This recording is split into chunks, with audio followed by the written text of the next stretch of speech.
Hello, this is Dogcesy. Today I'll be talking about the second anniversary of Projekt Voucher. I do say second anniversary, but it's technically permanent. It means even after you join 6 months down the line, you will still receive the same ticket. But it's given to us on our second anniversary, so this is called a second anniversary gift. So yeah, the four operators that you can choose from this voucher are Liksarm, Projekt Red, let's see, Silence and Pramanix. I have this one up as well since she seems to be like the most compact operator to Pramanix for some reason. From what I've heard from like other content creators as well as my friends. So yeah. So what else do I want to say? I will be making one for like the Chen outer as well as this. The other ticket, but I'm not too sure what I'm going to do with the other ticket since there is a lot. So maybe I'll be more brief, but yeah. Sure, I guess first I'll move on to Liksarm, I guess. So Liksarm is a normal defender with a weird range, and it is actually capable of shooting drones as well, which I guess makes sense. She is using a pistol. um, so yeah. The main reason why you'll be using her over like your 4 stars, like your Crua and Metahorn, is the fact that whenever she is attacked, she'll recover 1 SP to herself as well as to a nearby ally, which is in this 4th house range. It's pretty much the only reason why you'll be using her. Cause otherwise, in most cases, if you want like a physical defender, Kurora would actually serve a better role than her, especially since Kurora you can time her skill manually, unlike Liksarm which is automatic. And if you want arts resistance, sure, the 10 that Liksarm has is also nice. It's more than most normal defenders, but Metahorn can do the job better if you want a arts tank. So yeah. So the skill 1 is the general use skill. It just increases defense as well as blocking the next attack, which basically means that when she receives the next attack after activating the skill, the damage that the attack will be doing will be brought down to 0. So yeah, the more or less the general skill that people use, because for skill 2, it's manually triggered and it does damage, basically helps her does damage, increase attack as well as the fact that she does damage to up to 3 enemies. But the issue is the fact that it will stun some after the skill ends. So yeah, I mean if you want that it can do DPS, I'm pretty sure that's one of attack. And she actually does those considerably amount of DPS with the skill, which I've experienced. I've experienced myself. In fact, I actually believe I use her for my Annihilation 7 clear.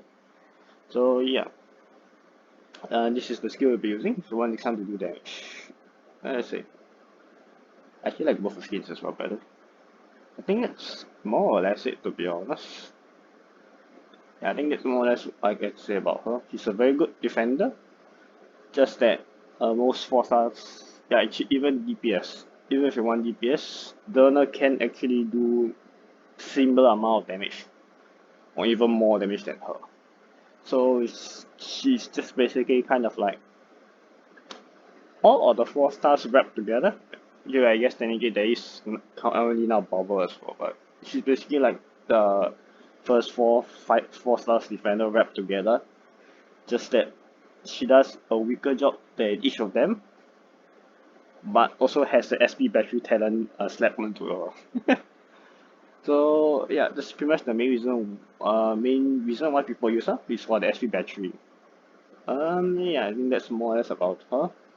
Moving on, it'll be quite brief since I've yeah I've stuff I guess. So Projekt Red is mostly used for her skill 2, where after when you deploy her, she really does physical damage in this range, and they are also stunning them, which I have, which I I have seen people saying that you should M her, you should get masteries on her, like M3 her to get the extra second of stun, but to be honest, she's more or less ready for me at just E1 max rank 7 because I don't really see the need for the stun duration to be dragged on too much.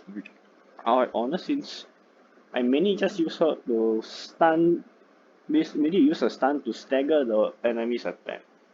Like you have seen in my new ground one, if I'm not wrong, I've uploaded that one. You see, not new ground, new street, my new street clear, as well as this improved one. So as this not really improved, but I went and redid my banner mine since I have Scouter and Mudlock now to play with compared to last time. And when I upload this, you'll see that I'm using Projekt Red to stagger, to like stun the attacks of the enemies to allow Mudlock, okay, no, to delay time for Mudlock to regen her shield so that she can survive hits. As otherwise she will die actually. She still get one-shotted by the Colossus or the bosses without her shield, even from full health.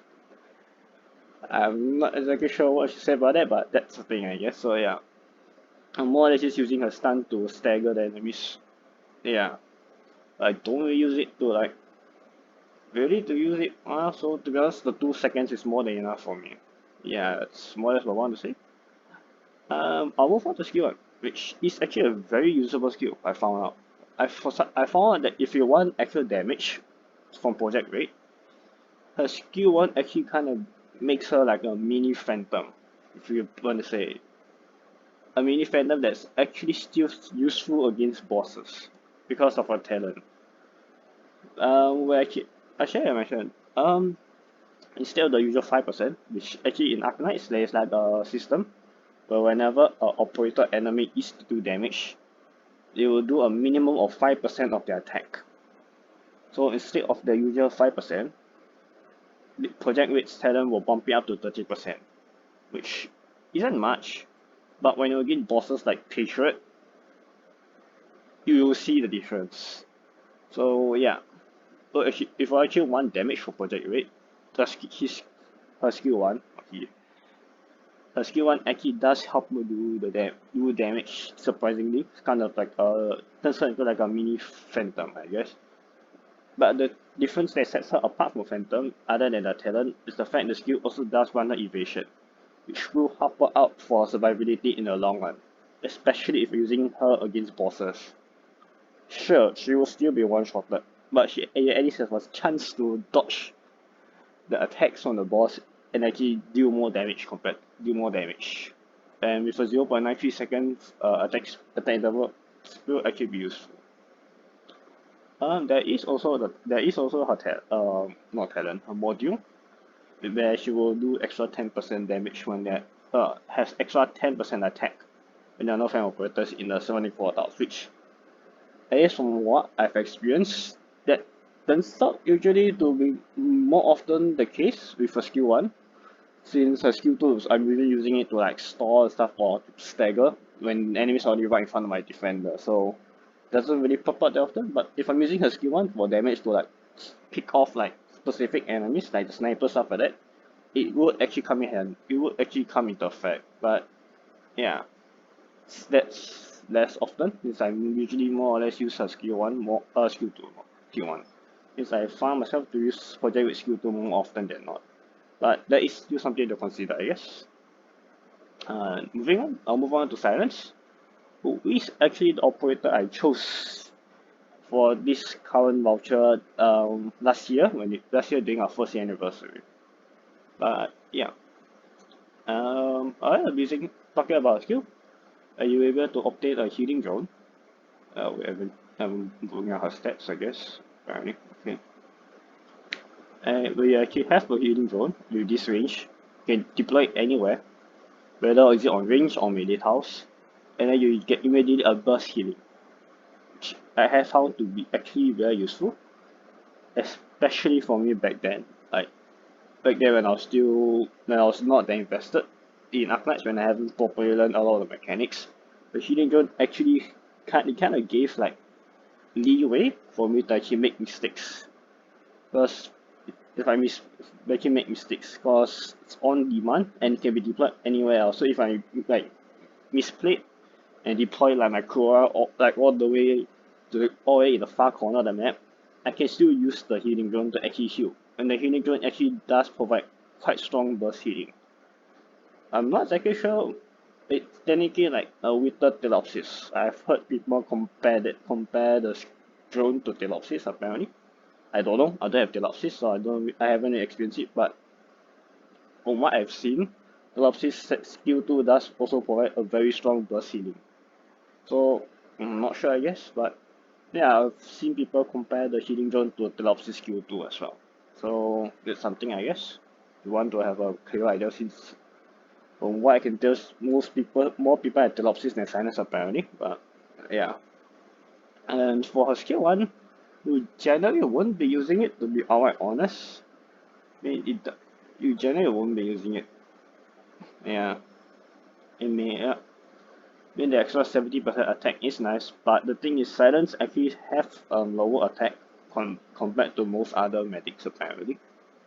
At least that's from what I could see. So, I mean, it's usable if you're just focusing on one target for like a long-term healing for that one target, maybe like against boss. But generally, even if you're healing against one target, the skill 2 burst healing is more or less the superior choice in most cases. But yeah, but I have found use for skill 1 against like specific bosses. So that's something, I guess. I guess I should mention about her talent as well though. When she's deployed on the map, all ally medic operators gains increased attack speed, which actually does help out with one of the biggest like flaws I find with single target medics or even medics in general. Is they're actually very high attack interval. You only attack once every 2.85 seconds, which my friends and I tend to just round up to 3 seconds, but it will actually bring it down by a considerable amount. I mean, it isn't that much still in the grand scheme of things, but in like longer maps, like Annihilation maps, it will actually make a difference. You will feel the difference. The extra 12 attack speed that Silence gives to all medic operators. So yeah, that's something, I guess. That's just what I feel. I'll talk about Pramanix, which some content creators I've watched, as well as some of my friends, tend to joke around as Pramanix being like a discount suzerain, which I guess is true, because the main reason why you're using Pramanix and suzerain is for the weakening effect. Okay, not exactly for Pramanix, but yeah, they both grant the weakening effect. For Pramanix is 30% to enemies with less than 40% HP within her attack range, whereas suzerain is anyone that is slowed within there is anyone that is within her attack range that is slowed, you apply a 20% weakening effect. So yeah, if you compare that, I mean yeah, let's see. I'll talk about skill talk since it's the most used skill. Pramanix will inflict 45% defense and arts 26. Yeah, get it. Yes, good. Pramanix inflicts 45% defense as well as 26% arts resistance to all enemies within her attack range at skill rank 7. And it's further increased at mastery 3, but yeah. So that's the since that's the thing. Both her and Suzerain are debuffers, but Suzerain's case is the fact that she also slows the enemies as well as heal your allies, where Pramanix doesn't do either of that. So yeah. But a lot of people tend to, how do I say, miss the fact that, because when they say like the weakening effect stack, but a lot of time they miss the fact that Harmonic skill 2 doesn't do anything weakening effect. It just provides straight up stat debuffs. So Harmonic skill 2 can actually stack with Suzerain skill 3. So yeah, so to be honest, in most cases, if you really want like big numbers damage, or you're really fighting against like a very mega buff boss like in CC, why not bring both? Since both of the skills can actually stack after all.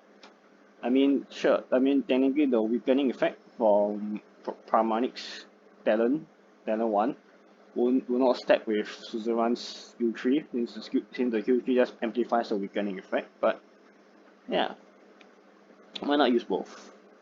So if you can, why not use both? I guess you should talk about like why you may use Pramanix over Suzerain, even if you have both of them. I guess if you have only one of them, you'll use the one over the other, since you don't have the other one. But why you use Pramanix over Suzerain is mainly because of the cost. The deployment cost is 12 compared to 16, and Pramanix is a 5-star, so it would be easier to get the potentials to drop our deployment cost even more.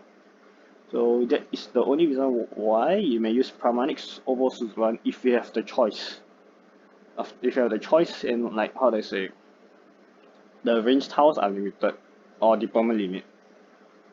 It's for the cost, as well as the fact that she will provide the weakening effect even without her skill active. Her skill is just added on to the weakening effect that she will provide. So she's more consistent per se. More consistent than Suzerain will be. And Suzerain also does have a lower cooldown time for her skills. So it's kind of reason why you may use her. It's either for the faster redeployment cost, which can make a difference in certain maps like Annihilation, where you don't have any natural DP, or in CC where there's like the TC debuff, where it's like minus 75% natural DP regen, stuff like that. So in those cases, the 4 DP cost difference may actually make a difference whether you can deploy like whether you can deploy your supporter fast enough to actually at least help out with damaging. Because how do I say? Because in the early game, to deploy them to help out in damaging. It's not necessarily like using a skill yet. So yeah, they help to do damage to help your vanguard survive longer. You get what I mean? And not exactly kind of rambling here, but yeah, it's kind of the reason why you may want to use her over Suzerain. Either because of this, yeah, it's either because of the cost of the lower cooldown with the skill. So yeah, that's more or less. I guess I'll summarize like who, if you're not choosing based on like who you want. After all, I have my friend who will be choosing Pramanix since out of the 4, this one is the only one that she doesn't have. Or I have my other friend who's going to be choosing Projekt Red because he already has all 4 of them, and choosing Projekt Red to actually drop the deployment cooldown more. I guess he already have the obtained 3 copies of Projekt Red somehow. He was lucky with the recruitment with fast deploy apparently. But yeah. Whereas for me, I'm still not sure to be honest whether I want Projekt Red Port or Silence Port. I have all 4 of them by the way, this I want to. I'm still not sure whether I want a Projekt Red Port or Silence Port. But if you ask me who to want to choose, if you don't have all 4 of them, I would say it's either Liksarm or Projekt Red. This Liksarm's SP battery in she provides is actually very unique. Yeah, so that is something you want to think of. SP battery is very unique and can help like buff up a lot of your operators. Because as I said, a lot of your operators have like a very long cooldown within the skill usage. Like having Suzerain, if you can put Liksarm within the range, Suzerain within the range of our talent, you can actually charge up Suzerain skill a lot faster. Especially if there is a lot of range enemies in the map itself. So yeah. And then Projekt Red, I've I've only recently started to play with fast redeploy since I've more or less gotten up most of my other operators already by now. So fast redeploys were the only more or less the only archetype I haven't really played much with. So I've been playing around with them like nowadays. I found them to be actually very useful. The on-demand silence that waifu has, even though I haven't cleared Annihilation 5, has actually helped me get a lot more further in Annihilation 5 than I ever would have. On-demand stun can help stagger. Was actually very useful in the current CC and in CC5, especially against the hammer boys. From what I've heard, a lot of my friends say, especially for that challenge 8. You know, even though I didn't, I used Kafka back then because I have not E1 my Projekt Red then. But yeah, I've seen a lot of my friends use Projekt Red for the purpose I use Kafka for. So yeah, so Projekt Red stun has really very useful, as well as skill 1. I was actually open to it from Cookie Kaze, who actually did demonstrate that Projekt Red on skill 1 can do surprisingly amount of damage against Hatred. So yeah, so this will be the 2 operators I'll say you should go for first, if you ask me. And then silence. And after then moving on, silence. Silence is a very strong medic. Just that most of the time, the other medics can also do a similar job to silence. Guys, if you know what I mean. After all. For example, like Uncell's increase range being a skill active. That's also somewhat mixed deployment stuff. More forgiving, just that you may have to plan around it. But yeah, those will make it more forgiving. So as well as the increased attack target that Uncell has. So it's kind of that, I guess. Or even just Mia's talent. Since Mia's talent is global. When she's deployed, the instant healing that she provides is actually global. So Mia also somewhat does the same thing as well. So just maybe at a less extent, but yeah. The silence is strong, but is very strong by no means.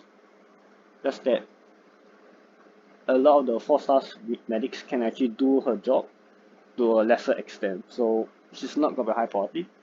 And then Pramanix is a debuffer, so you know it's kind of there. It's like leave back to this debuffer. So you won't really need a debuffer until you get your proper damage as well as like your stalling operators up properly, like your Kurama if you're stalling, or even like Projekt Red for the on-demand stun to stall even longer to interrupt their attacks. Unless you have those up already, I don't really see a reason for you getting a debuffer, to be outright honest. It's just my experience. Even right now, I've only recently getting up my debuffer since I've gotten my AF further, the skill tree, Silver as the skill tree. So I've found sometimes right the damage is lacking against, like for example the interlocking competition for the 4 bosses there. I've also found damage to be lacking. So I actually have I'm using Saya's skill tree right now to actually help debuff, slow them down. The AFI does more damage or slow them down, so they stay longer within Silver Ash range, so that she can actually do damage. So yeah, so unless you're already having a decently built operators already, Pramanix will not be a good choice. So yeah, so my choice of operators would be either Liksarm or Projekt Red first.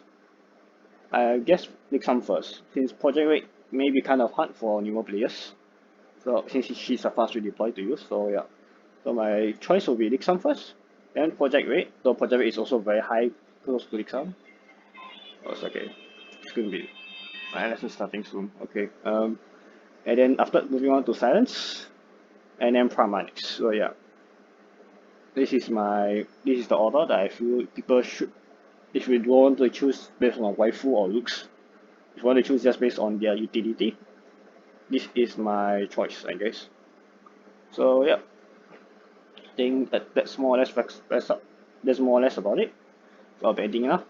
My class is also starting already. I'm recording this in the morning.